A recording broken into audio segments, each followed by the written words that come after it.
You can select multiple model elements using a selection box.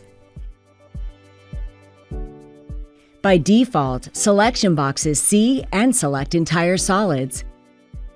If you press the Control key once while the selection box is active, your selection box will only see faces.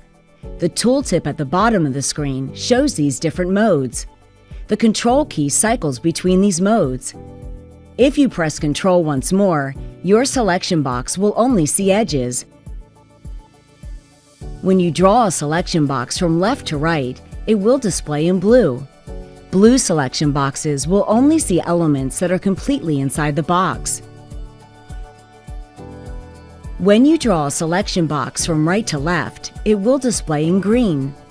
Green selection boxes will see all elements that lie inside the box and all elements that cross the boundaries of the box.